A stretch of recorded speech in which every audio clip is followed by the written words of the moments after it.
लखनऊ विकास प्राधिकरण में भू माफियाओं का कब्जा है और प्रशासन अनजान है। अधिकारी, कर्मचारी सब चुप्पी साधे हुए हैं और धड़ल्ले से प्राधिकरण की जमीन पर अवैध कब्जा होता जा रहा है। भू माफिया श्रद्धानंद चौधरी ने श्रद्धा सहकारी आवास समिति बनाकर के कब्जा कर लिया है। इसमें कुछ एलडीए की जमीन है, कुछ सरकारी जमीन है, नाला है, रोड है। आलम यह है कि आज श्रद्धानंद चौधरी इलाके में चौधरी नगर बसा चुका है। कैसे, ये रिपोर्ट में देखिए।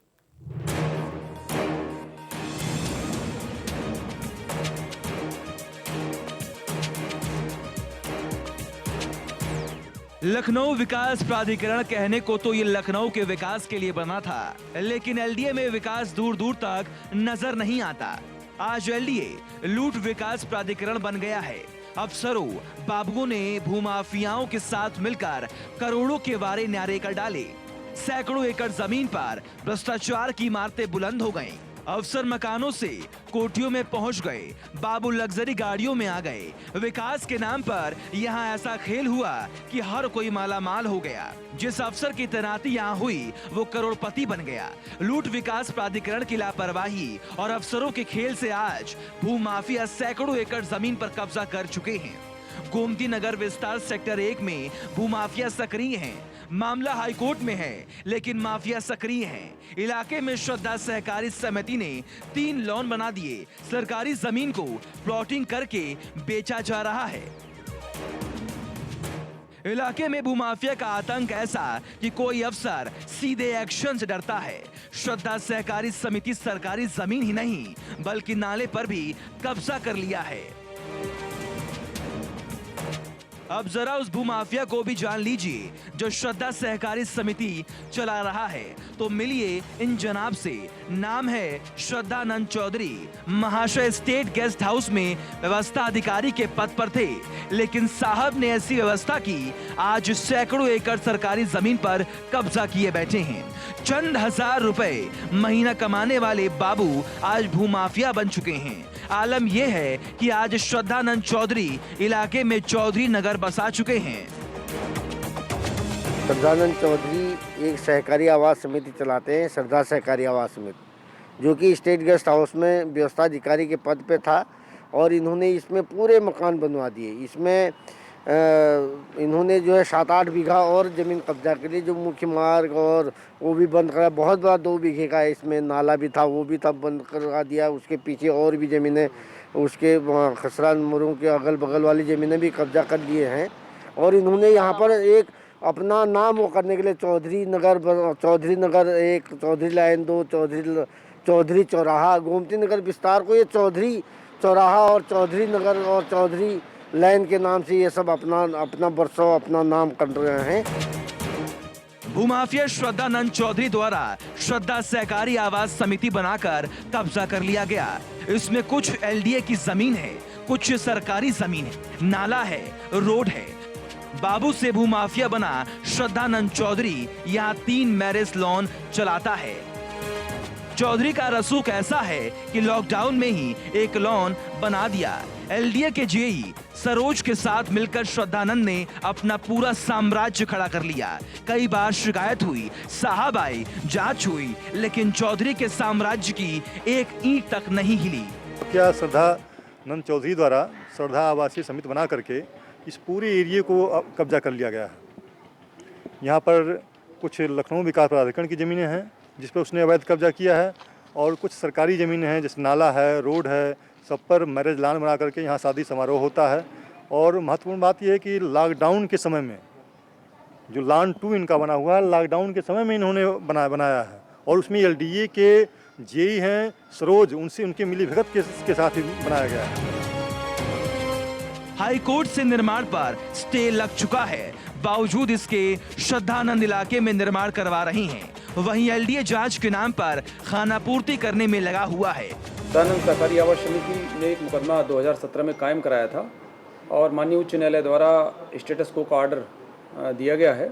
लेकिन जानकारी ये मिली है कि मौके पर श्रद्धानंद सहकारी आवास समिति की तरफ से कुछ वहाँ कार्य कराया गया है। इस संबंध में अर्जन कार्यालय की तरफ से एक रिपोर्ट तैयार कराई गई है और अगले सप्ताह में हम लोग माननीय उच्च न्यायालय में कंटेम्प्ट रिट दाखिल करने वाले हैं। राजधानी लखनऊ के पौष इलाके गोमती नगर में सरकारी जमीन पर भूमाफिया का कब्जा होना ये जाहिर करता है कि एनडीए में भूमाफिया और अफसरों की जुगलबंदी खूब फल फूल रही है। मैं इस समय मौजूद हूँ मखदूमपुर के गाटा संख्या 32, 33, 34। ये वही एरिया है जिसको लखनऊ विकास प्राधिकरण द्वारा पूरी तरीके से अधिग्रहित कर लिया गया था, जिसके बाद यहाँ पर जो लोग थे उसको इसके बदले में सेक्टर 6 में प्लॉटें दी गई थी, जिसमें कि 7 से 8 लोग हैं जिनको प्लॉट मिलने के बावजूद भी उनका मकान अभी भी यहाँ पर बना हुआ है, यानी कहिए तो वो अभी भी यहाँ पर काबिज है। एलडीए से इन्होंने प्लॉट भी लिया और उसके बाद यहाँ पर काबिज भी है। और सबसे महत्वपूर्ण बात है कि हाईकोर्ट का इस पे स्टेटस को का एक आदेश हुआ था कि जो यथास्थिति वैसी बनी रहेगी जब तक कोर्ट का निर्णय नहीं आता। Bureau report, India news.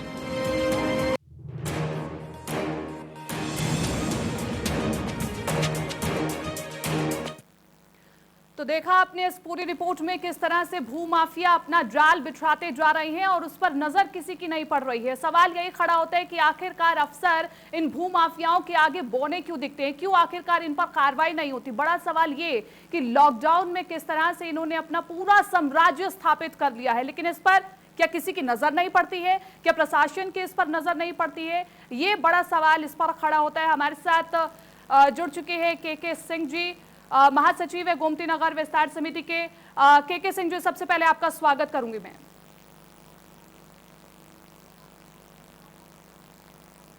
आवाज पहुंच पा रही है आप तक मेरी? जी के सिंह जी, क्या आपको पता है कि लखनऊ में भूमाफियाओं का साम्राज्य किस कदर फैल रहा है, इस पर क्या कहेंगे आप?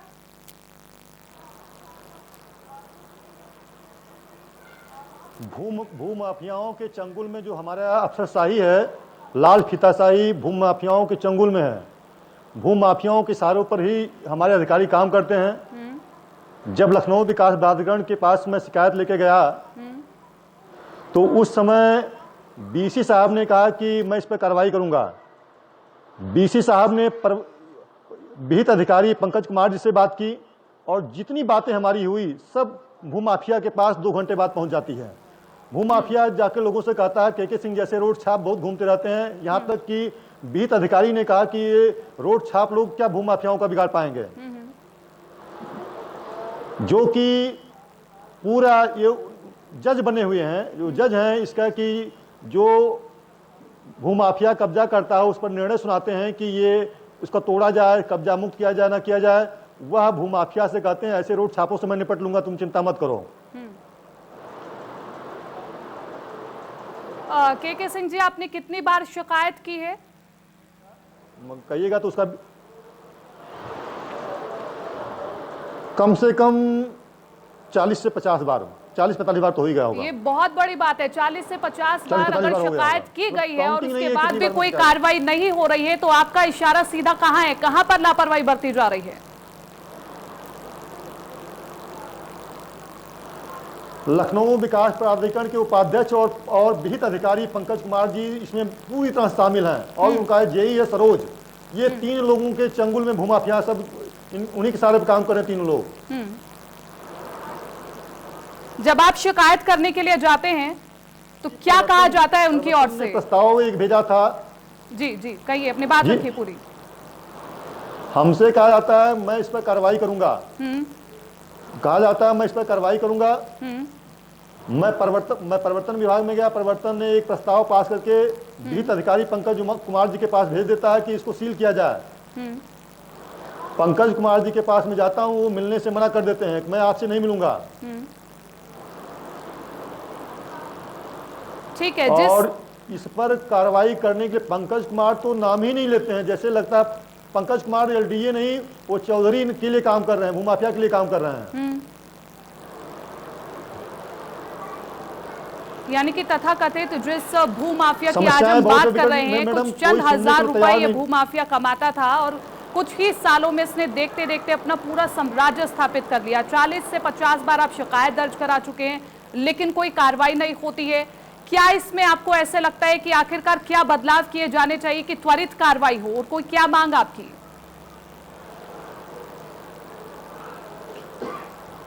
हमारी मांग थी 10 दिन का मैंने अल्टीमेटम बीसी को दिया, अगर 10 दिन के अंदर ये जमीनें खाली नहीं होती हैं तो लखनऊ विकास प्राधिकरण के समक्ष मैं अनशन पर बैठूंगा, और जब तक तब तक अनशन से नहीं उठूंगा जब तक ये जमीनें खाली नहीं हो जाती हैं। के सिंह जी, मैं आपसे एक बात समझना चाहूंगी कि आपने पुलिस स्तर पर तो अपनी रिपोर्ट दर्ज कराई और आपने कहा कि 40 से 50 बार शिकायत दर्ज कराई गई है, लेकिन 40 से 50 बार शिकायत दर्ज कराने के बाद भी जब आपको कोई नतीजा आता नहीं दिखा, उसके बाद आपकी ओर से क्या कदम उठाया गया? क्या सरकार के किसी नुमाइंदे तक आपने अपनी बात पहुंचाने की कोशिश की? अंतिम ऐसा कोई नुमाइंदा नहीं है, ऐसा कोई स्तर नहीं है जहां पर सरकार से चीफ सेक्रेटरी से लेकर मुख्यमंत्री तक का सबको मैंने मेल कर दिया है। क्योंकि कोरोना का समय है, मैं फिजिकली कहीं जा नहीं सकता, तो सबको मैंने मेल कर दिया है। लेकिन अभी तक कोई जवाब नहीं आया है। एलडीए पास में है, मैं पहुंचता हूं और अंतिम निर्णायक लड़ाई मैं लड़ने जा रहा हूं। 27 जुलाई से मैं लखनऊ विकास प्राधिकरण के समक्ष अनशन पर बैठूंगा अनिश्चित काल के लिए। जब तक ये भूमाफिया जमीन खाली करके यहाँ से भाग नहीं जाते हैं तब तक मैं अनशन पर बैठा रहूंगा।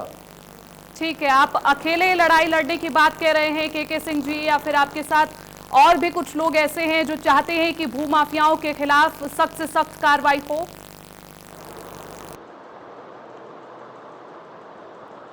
बहुत लोग हैं, गोमती नगर विस्तार की पूरी जनता हमारे साथ है। हेलो, आवाज आ रही है हमारी? जी बिल्कुल आवाज आ रही है, आप अपनी बात पूरी रखिए। सभी लोग जाते हैं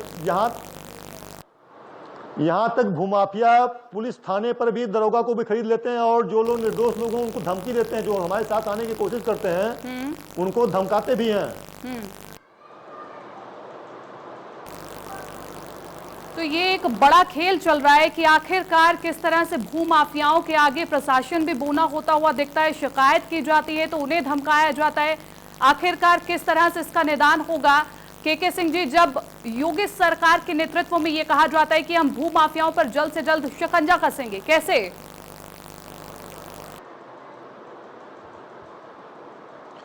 एक्चुअली में जहां तक मेरा मानना है, कोई भी सरकार हो, जो 4-5 अधिकारी होते हैं उसके आसपास, वो पूरा गुमराह करते रहते हैं सरकार को। सही सूचनाएं वहां तक पहुंचती नहीं है। मैं यहाँ के मंडलायुक्त श्री मुकेश मेश्राम जी को मैं धन्यवाद देता हूँ। जैसे भी कोई शिकायत हम करते हैं 10 मिनट के अंदर वो अधिकारी इतना एक्टिव हैं कि तत्काल कार्रवाई करते हैं, लेकिन नीचे से उनको गुमराह कर दिया जाता है। मंडलायुक्त हमारे लखनऊ मंडल के मुकेश मेश्राम जी बहुत अच्छा कार्य करते हैं। हमने उनसे शिकायत की थी, उन्होंने 1 घंटे के अंदर ग्राउंड पे जांच के लिए लिख दिया, लेकिन जांच पे इतना हेरा फेरी कर देते हैं सब उल्टा शिकायत करता ही दोषी है। शिकायतकर्ता को दोषी ठहरा दिया जाता है। के सिंह जी, मैं आपसे समझना चाहूंगी कि ये जो तथाकथित भूमाफिया है, क्योंकि आप शुरू से ही इस मामले पर शिकायत भी दर्ज करा रहे हैं, पूरी नजर आप इस मामले पर बनाए हुए हैं, कब से ये भूमाफिया सक्रिय है?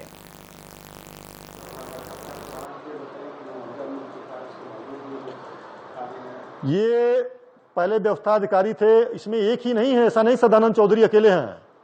इसमें भूमाफियाओं का एक समूह है जो मिल करके इन अधिकारियों को, अधिकारी तो इनके मतलब उंगलियों के इशारे पर काम करते हैं, पैसों पर सब बिके हुए हैं। और आज तक मैडम मैं ये नहीं समझ पाया कि इनका काम सरकारी सेवा करते हैं, ये भूमाफियों की सेवा करते हैं, करते क्या है, मैं तो यही नहीं समझ पाता हूँ। बिल्कुल, इन अफसरों को इसलिए नियुक्त किया जाता है ताकि ये जनता के लिए काम करे, जनता के हित में काम करे। लेकिन सवाल जरूर खड़े होते हैं जब ये भूमाफियाओं को संरक्षण देते हैं, उनके साम्राज्य को फलने फूलने में पूरी मदद करते हैं। और बड़ी बात आप के सिंह जी कह रहे हैं कि जब शिकायत की जाती है तो शिकायतकर्ता को ही दोषी बता दिया जाता है।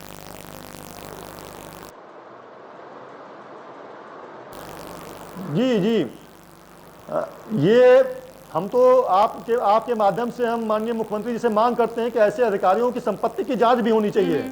आखिर ये कहां से संपत्ति बनाते रहते हैं? एक व्यवस्था अधिकारी जो 4th ग्रेड का अधिकारी है, 100 करोड़ का मालिक है, वो आज की डेट में सैकड़ों करोड़ का मालिक है। ठीक है, पहले इसकी संपत्ति की जांच होनी चाहिए।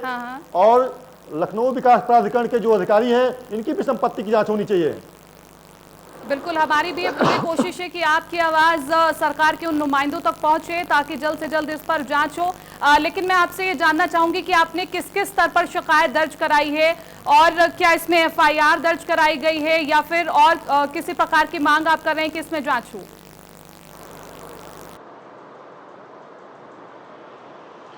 मैडम, एफआईआर दर्ज मैं डायरेक्ट नहीं करा सकता, ये अधिकार नहीं है मुझे एफआईआर दर्ज कराने का। एफआईआर दर्ज एलडीए करा सकता है और उसमें जिला अधिकारी महोदय भी एफआईआर दर्ज करा सकते हैं। कुछ उनके पास भी उनकी जमीनें भी कुछ कब्जा किया हो उन्होंने, लेकिन तहसीलदार, लेखपाल, कानूनगो सब बिके हुए हैं मैडम, को कुछ नहीं होने वाला उसका।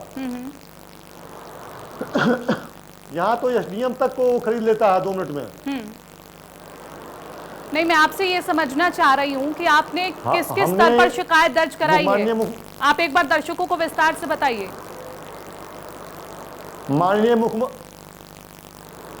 मुख्यमंत्री जी के ईमेल पे मैंने मेल किया है, माननीय चीफ सेक्रेटरी साहब के मेल पे मेल किया है, कमिश्नर साहब के यहाँ मैंने व्हाट्सएप किया, मेल किया है, डीएम साहब के यहाँ मेल किया है, लखनऊ विकास प्राधिकरण के वीसी के यहाँ मेल किया है और सचिव महोदय को भी मैंने मेल किया है। एसडीएम को मैंने शिकायत की है। एसडीएम और एसडीएम के नीचे का जो अमला है, तहसीलदार और कानूनगो, लेखपाल, तो इनका तो कोई मालिक ही नहीं है। एसडीएम तक डरते हैं इनसे।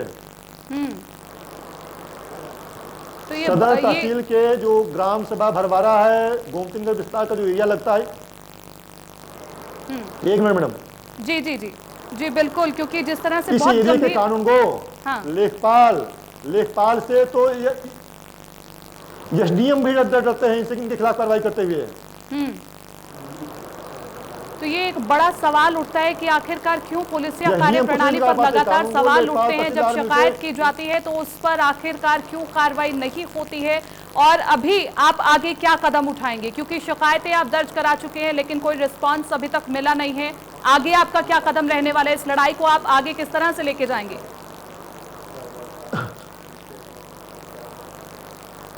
हमने 17 जुलाई को शाम को लखनऊ विकास प्राधिकरण के उपाध्यक्ष महोदय को एक पत्र भेज दिया है।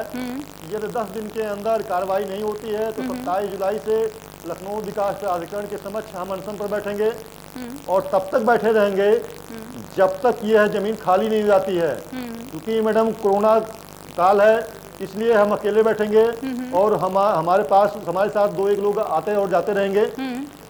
यदि कोरोना काल ना होता तो मैं सैकड़ों लोगों के साथ बैठता, लेकिन कोरोना पीरियड है इसलिए मैं अकेले अनशन पर बैठूंगा इनके ऑफिस के समक्ष। के सिंह जी, मैं आपसे एक बात समझना चाहूंगी, क्योंकि आप लगातार इस मामले पर बने हुए हैं, शिकायत दर्ज करा रहे हैं तमाम सरकार के नुमाइंदों से लेकर के, और आपने तमाम बड़े लोगों को ईमेल्स भी करी लेकिन कोई रिप्लाई नहीं आया, कोई रिस्पांस नहीं आया और एसडीएम तक के अधिकारी इस पर कोई कार्रवाई करने के लिए बच रहे हैं। लेकिन क्या आपके ऊपर भी कभी कोई दबाव आपको महसूस हुआ कि आप पीछे हट जाएं, इस मामले को ज्यादा ना उठाएं? कभी ऐसा महसूस हुआ, कभी किसी की ओर से दबाव बनाया गया आपके ऊपर? अगर आप बता पाए तो।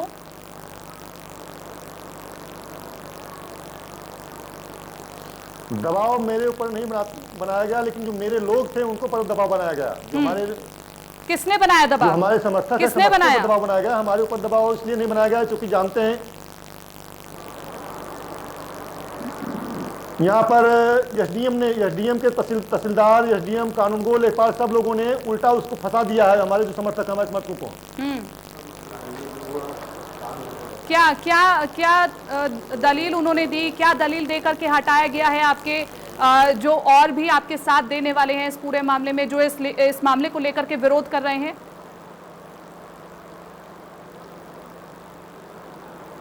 वो लोग कहते हैं कि अगर तुम साथ दोगे तो तुम्हारी जिंदगी बर्बाद कर देंगे।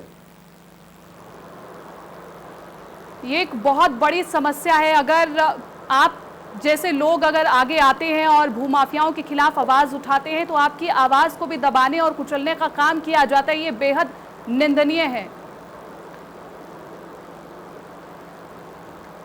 और खुद पुलिसिया प्रशासन अगर ये करता है तो एक बहुत बड़ा सवाल खड़ा होता है। जी, आप अपनी बात रखिए। जी मैडम, ये श्रद्धानंद चौधरी जो श्रद्धा आवासीय समिति बनाया है, इन्होंने 1991-92 में कुछ जमीनें खरीदी थी। ठीक है। वो जमीनें इन्होंने 97-98 तक 97-98 तक बेच दिया।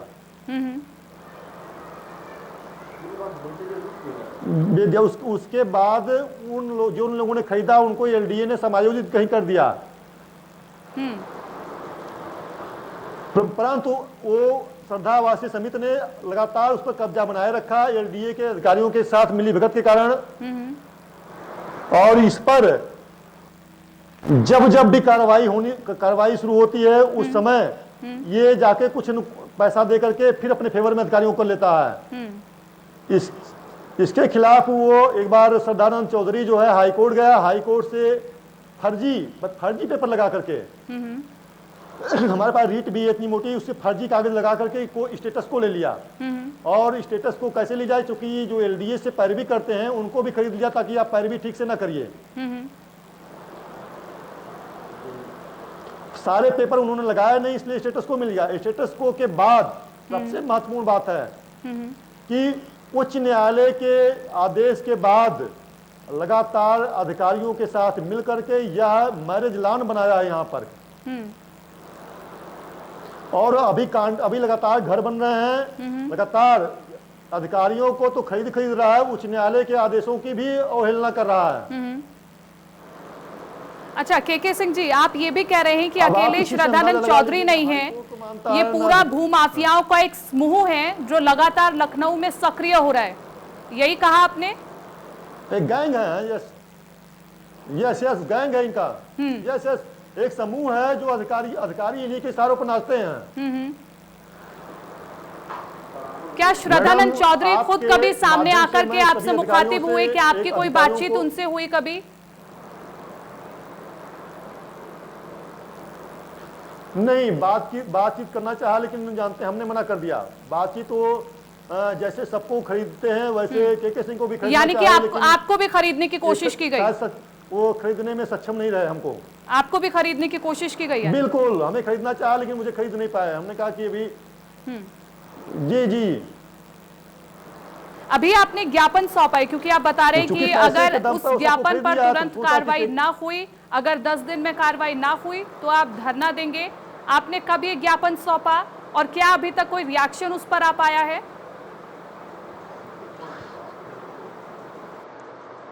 कोई रिएक्शन नहीं है। 17 जुलाई को मैं 9:36 पर एलडीए बीसी को मैं व्हाट्सएप किया हूं।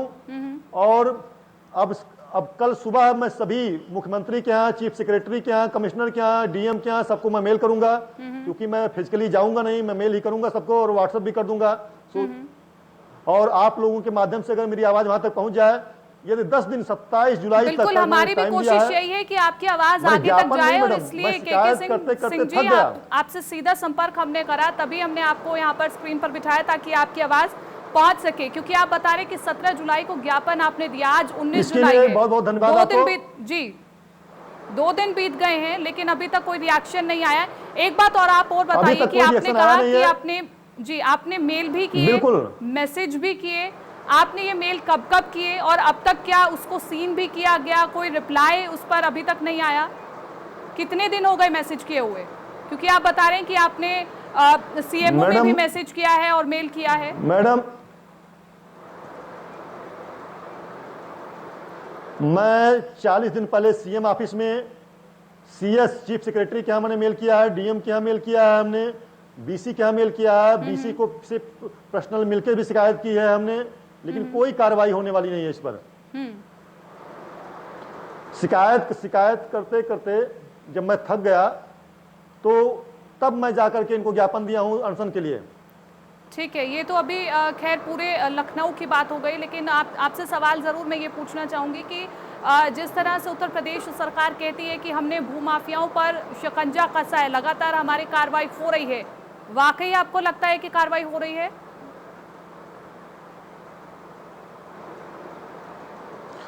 सरकार ऊपर से कार्रवाई करती है, लेकिन सरकार के जो अधिकारी हैं नीचे वो सरकार को गुमराह करते हैं। ठीक है, आप हमारे साथ बने रहिए। हमारे संवाददाता पंकज मंडल भी हमारे साथ जुड़ चुके हैं।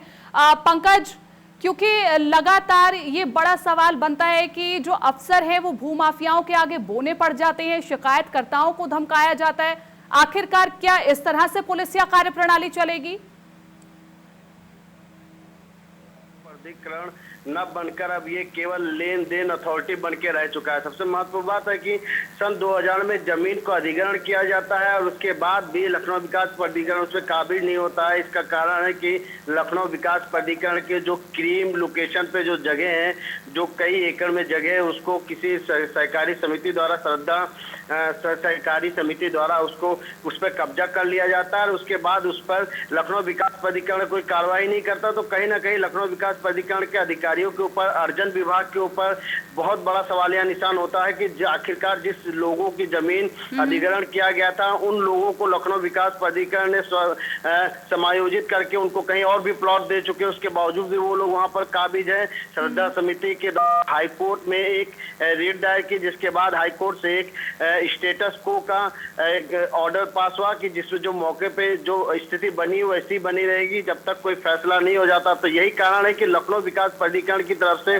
कोई खास पैरवी नहीं की गई। उसके बाद 2017 के बाद लगातार निर्माण करते करते इस तरह निर्माण हो गया कि पूरा श्रद्धा नगर वहां बस गया है और कहीं ना कहीं लखनऊ विकास प्राधिकरण के ऊपर बहुत बड़ा सवालिया निशान उठता है। और जब लखनऊ विकास प्राधिकरण में इंडिया न्यूज की टीम पहुंची और इंडिया न्यूज की टीम ने जब पूरे मामले को खंगाला तो कहीं ना कहीं लखनऊ विकास प्राधिकरण की पूरी तरीके से मिलीभगत पाई गई। और वही सबसे बड़ा सवालिया निशान होता है कि जब प्रदेश में पूरी तरीके से भू माफियाओं की खोज चल रही है, उनकी जब लिस्ट तैयार की जा रही है, पंकज, आप मुझे ये बताएं, आप जब वहां पर पहुंचे, आपने पूरे मामले को खंगाला और वहां पर देखा भी कि किस तरह से भू माफिया फल फूल रहे हैं, क्या इस बीच आपने बातचीत करने की कोशिश करी लखनऊ विकास प्राधिकरण के अधिकारियों से और क्या कुछ उन्होंने कहा इसके बारे में?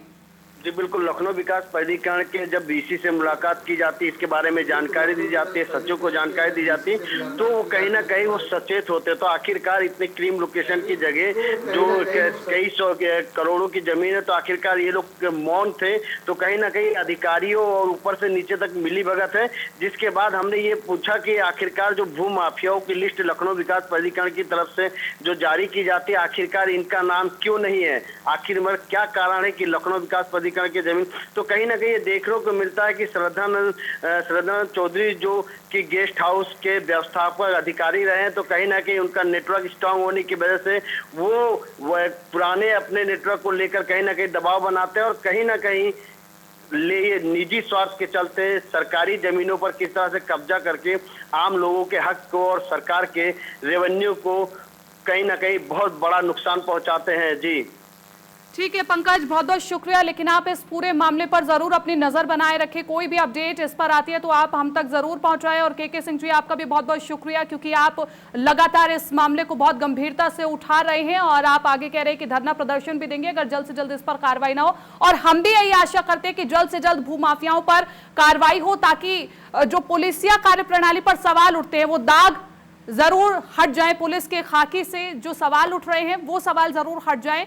फिलहाल के लिए इतना ही, मुझे दीजिए इजाजत, नमस्कार।